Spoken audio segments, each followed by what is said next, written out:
Hello everyone, I'm Troy, and today I have a very important message. With everything crazy going on in the world right now, it can be easy to lose faith. That's why we must never forget our Lord and Savior, whom I have been getting very close with these last few weeks. Diablo. That's right, today I want to talk about Blizzard's very own Diablo 4, which to my own surprise, I have really been enjoying lately. Oh, I got an ancestral focus. Let's go. That's actually fucking oh my huge. god. Oh, it won't stop. Oh, there's still more gold coming out. Oh, dear God. Now, this is in part due to the most recent expansion, Vessel of Hatred, which I will give my more thorough thoughts on later in this video, but in general, I think it's a pretty solid expansion. However, the majority of my enjoyment stems from the free changes and updates added post-release. So, to put it plainly, I believe Diablo 4 as a whole is in a really good place right now. Specifically the endgame grind, which has been improved immensely from release. So in this video, I'd like to go ahead and talk about all that. Why do I think Diablo 4 is a great game? And what does Vessel of Hatred specifically have to offer and contribute to its now greatness? But before we do, if you wouldn't mind giving this video a like and subscribing to my channel, I would very much appreciate that. I just love to talk about video games, and I do reviews, tier lists, whatever, so if you love video games too, definitely subscribe. I also stream on Twitch, so give me a follow there if you want to chat about video games with me live in real time. And also, comment below, what are your thoughts on Diablo 4 or its most recent expansion, Vessel of Hatred? Has it reinvigorated your interest in the series, or perhaps really nothing can bring you back? The numbers definitely show that there are players returning to Diablo 4. And I know that Blizzard has a terrible reputation, and rightly so, having employees who drink other employees' breast milk. Brother, what's that?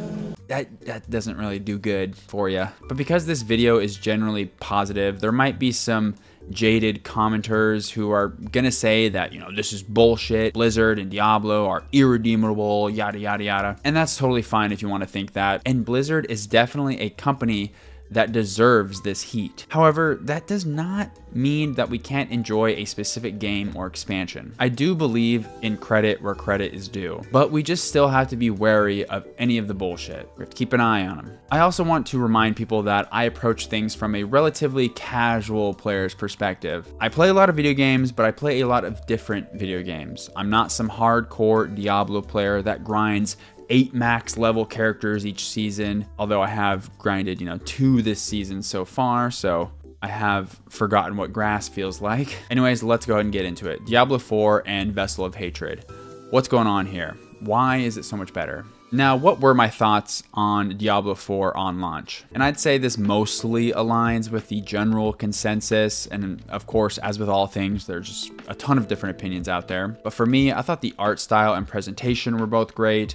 The early and mid game were very solid, and the story was surprisingly enticing. However, the end game was pretty weak, and the loot system was kind of a mixed bag. It definitely needed some tweaking. So really, depending on what type of player you are, Diablo 4 was either terrible or great. For the more casual, campaign-focused players, it was great. For the more hardcore, endgame focused players, it probably was not the best. For me, I thought it was good because I can sort of appreciate both approaches. I don't need to play a game for thousands and thousands of hours to finally be satisfied. I picked up Diablo 4, I played through a strong campaign, got my class to max level, tried out a few different classes, and I got to do all of that with some buddies. Then the endgame grind, it kind of sucked, so I put it down and I moved on with my life. But I wasn't upset with Diablo 4. I thought it was a fun game. It was a great time and an easy $60 spent for nearly, like 100 hours of fun. So if Diablo 4 was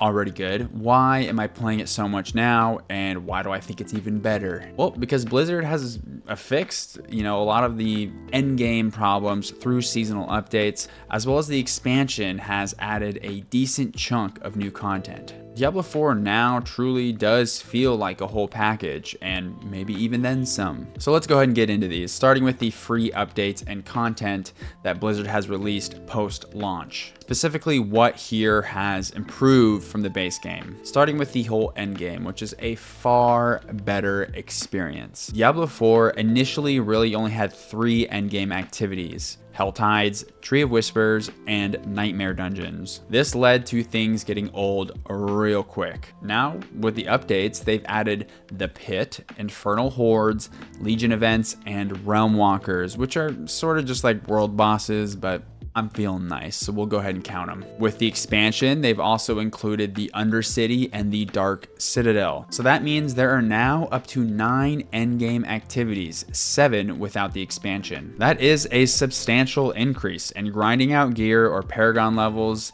has never felt as varied. There's also many more endgame bosses. In the base game Diablo 4, there was really only one: Uber Lilith, which, yeah, was just a rehash of the final boss, essentially.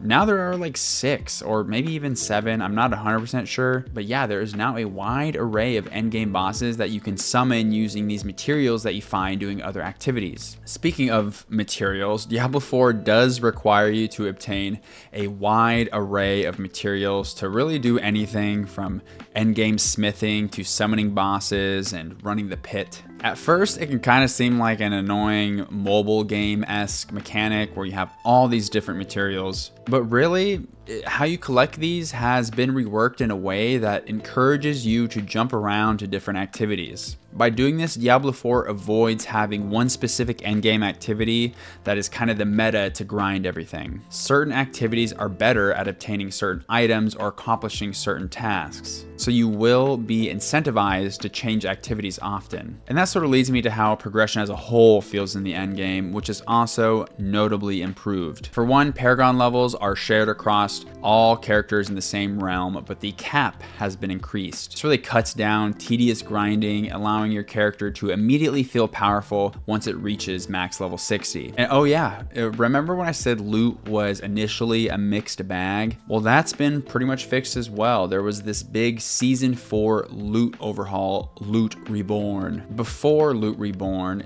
in Diablo 4, gear stats were very random and weird. You'd get affixes that were all over the place and frequently useless, with very little you could do to change this, which affixes are the various stat increases attached to your piece of gear. Trying to get the best gear applicable to your build was all about just grinding endlessly for good RNG loot drops. However, now, getting good loot is all about crafting, specifically tempering and masterworking. There is still some grinding involved for, gathering the materials, but it feels much less frustrating when the RNG is cut out of this process. And don't get me wrong, there still is, a good amount of RNG involved. You still do need that certain aspect or ancestral legendary to drop, but there is just less of those variables involved. So you still do get that dopamine rush of when you just hit that right drop. And for me, it's just much more satisfying to be like, wow, I got a good drop and then crafted this beautiful weapon that's perfect for my build. Getting geared out just feels so much more satisfying now, and the materials you need to do this, to masterwork, are fairly easy to come by. There's just a much more enjoyable balance between RNG drops and controllable crafting.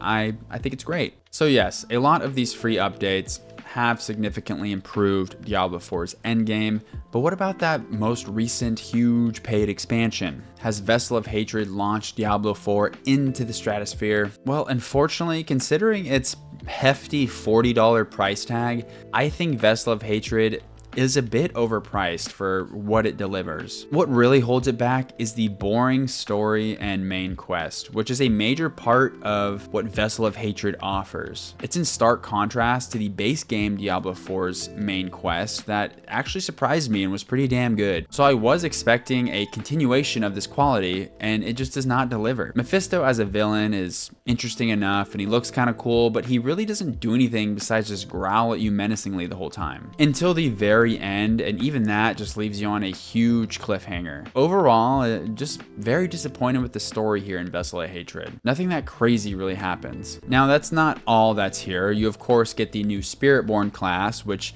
essentially is like the monk from Diablo 3, but with some animal spirit and elemental effects. And I thought the Spiritborn was pretty good. I went with a mostly poison build, and it offered a very explosive, fast and furious playstyle. You know, the combat and character building here is as strong as ever. Along with the new class, you do get a new area of the map, Nahantu, which is a dense jungle area that is returning from Diablo 2. And yet again, this area, it's great. I love this dark, medieval, sort of Central American aesthetic. Just the visual look of Diablo 4 is already fantastic, and the new region expands on that. And with this new region comes with, you know, a new slew of enemies, strongholds, dungeons, all that good stuff. Then there's two new character building mechanics. Both, I believe, also are from Diablo 2. Been a while since I played that. But I'm referring to the runes and the mercenaries. You slot these runes into a piece of gear with 2 gem slots, with one rune being a trigger and then the other being its effect. I haven't dived into these too hard yet, but from what I can tell initially, they do seem pretty cool. Then there are mercenaries, which are hireable NPCs that you can upgrade with a mini skill tree. Some will like apply certain effects, some focus on damage, some are for tanking. And these were alright, I guess, and they kind of offer some unique things, but overall nothing too special. I do enjoy the bartering system that kind of comes with the mercenaries den. These sort of let you re-roll for gear, and it's fun enough. Finally, there are the 2 new endgame activities. First is the Undercity, which is a time trial dungeon. Similar to the pit, but faster, and you must kill certain enemies to increase the rewards and also increase the timer. I do like here how you can use tributes to specify what types of rewards you want. This can help you focus drop something like a specific unique or aspect. Also, the dungeon itself is fun to just blast through, especially with the new speedy Spiritborn class. And finally, there is the Dark Citadel. This is essentially just a big raid. It's a massive dungeon with group puzzles and tough bosses. I've only played through this a few times because you do need at least one other player to progress through it, but from what I've done, it seems quite fun and like a big, true endgame activity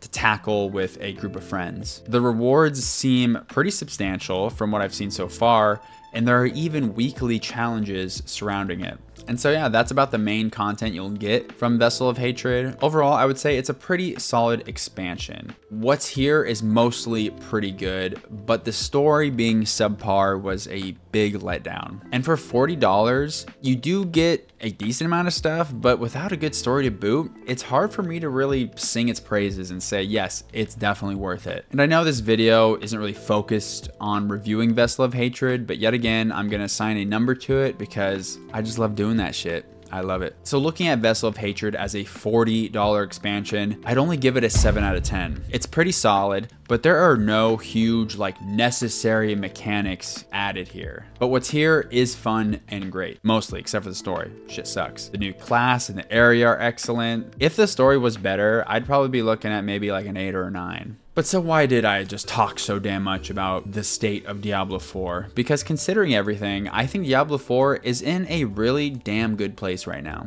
And I wanted to express that. I want to point out that Blizzard has accomplished this through mostly completely free updates. The expansion is not necessary and it's just a little cherry on top. Most people will probably buy it for the Spiritborn class, and don't get me wrong, that shit shreds, but it's not necessary to have that class to still enjoy Diablo 4. And yeah, at the moment, it's kind of hard for me to try and think of anything that really holds Diablo 4 back now that the end game is pretty good. Of course, you know, you still have your season pass, microtransaction bullshit, but unfortunately, that's just part of AAA gaming now, and luckily here in Diablo, it's all cosmetic shit, and so you can't really dog on them too hard. So in general, great job, Blizzard. Keep up the good work with Diablo 4. Do not fuck it up, because you definitely can. Anyways, again, if you enjoyed this video, please give it a like and consider subscribing. I hope you all have a wonderful day, and I will see you next time. Bye-bye.